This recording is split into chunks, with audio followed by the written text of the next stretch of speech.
All right, we're going to call this meeting to order. Go ahead, Mike. All right. Meeting is called to order. Can I get a roll call, please? Dr. Bofi? Present. Dr. Bofi is present. Remember, Mike's down. And Ms. Lewis, you put a mic. Ms. Lewis, that means you too. Mike down, please. Apparently, we found out from someone here that they interfered with the speakers up top. We haven't pointed out. Mr. Davis? Here. Mr. Davis is present. Ms. Edmiston? Here. Ms. Edmiston is present. Mr. Garvey? Here. Mr. Garvey is present. Ms. Holloway? Present. Ms. Holloway is present. Dr. Jones? Present. Dr. Jones is present. Ms. Lewis? Present. Ms. Lewis is present. Ms. Orange Jones? Ms. Orange Jones is not present. Mr. Rock? Present. Mr. Rock is present. Dr. Thomason? Present. Dr. Thomason is present. Ms. Vautier? Here. Ms. Vautier is present. You have a quorum. Thank you. What's our first item of business? Your consent agenda is ready for approval, adding item 5.1. Do you have a motion? Moved by Dr. Bofi.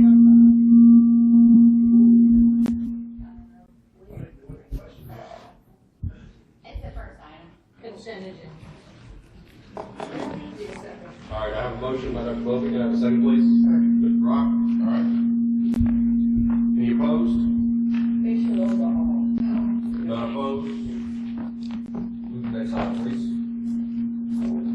On page 10, item 4.1, consideration of federal state grants and allocations to LEAs, Type 2 charters, Type 5 charters, approved non-public schools, and community-based organizations, competitive and other.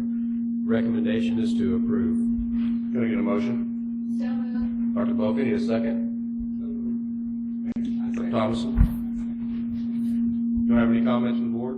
I need to recuse myself. From the entire 4.1. 4.1, no to recusal? A recusal from Ms. Vautier, Ms. Edmiston, and Ms. Holloway. Any comments from the board? Any objections to the motion? With no objections, motion carries. Next item, please. On page 19, item 4.2, consideration of LDE contracts over $50,000. Recommendation is to approve. So moved. Dr. Bofi moves. I need a second, please. Ms. Edmiston? Do I have any discussion from the board or any recusals? No recusals, no discussion. Any objection to the motion? Hearing none. Passes. Next item, please. On page 66, item 5.2, consideration of RSD contracts and leases of $50,000 and over. The recommendation is to approve. So moved. Ms. Vautier moves. I need a second, please. I gave you some other stuff too. Mr. Rock, do I have any comments from the board? Hearing no comments, do I have any objections to the motion? With no objections, the motion carries. Next item, please. On page 73, item 6.1, consideration of 8G statewide program and budget revisions for fiscal year 2016-2017. Recommendation is to approve. So moved. Dr. Bofi, need a second, please? Second by Mr. Rock. Any discussion from the board? With no discussion, any objection? With no objection, the motion carries. Next item, please. On page 94, item 7.1, consideration of reports in response to resolutions of the 2016 regular legislative session. Recommendation is to approve the reports in response to HCR 141 and SR 182 and direct the LDE to submit the reports to the House and Senate Education Committees. I need a motion to both approve and direct. So moved. So moved by Dr. Bofi. Second, Dr. Jones. Do we have a report on this? No report? Any discussion by the board?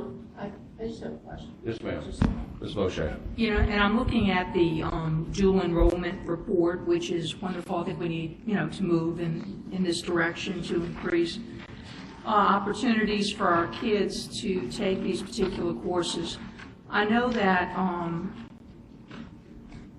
prior to students taking the ACT, in order to qualify in many ways for the dual enrollment courses, that we would look at plan scores.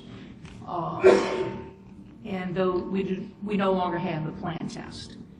So to qualify for dual enrollment prior to their junior year or prior to taking the ACT, there's going to have to be a mechanism by which colleges determine who is eligible to take especially a TOPS aligned course and who are not.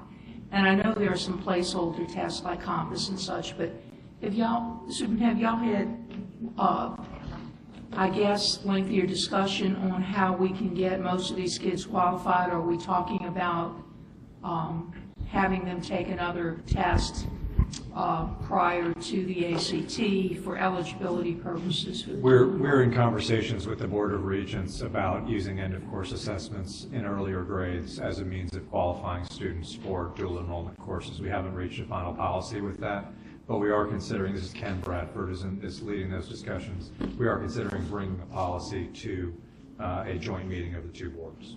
And you would look at scores on end-of-course tests? Yes, ma'am. Okay. Do you have any other discussions or questions from board members? All right, with none, do I have any objections to the motion? And with no objections, that motion carries. Next item, please. On page 114, item 7.2, consideration of reports regarding BESE work groups and recommendation.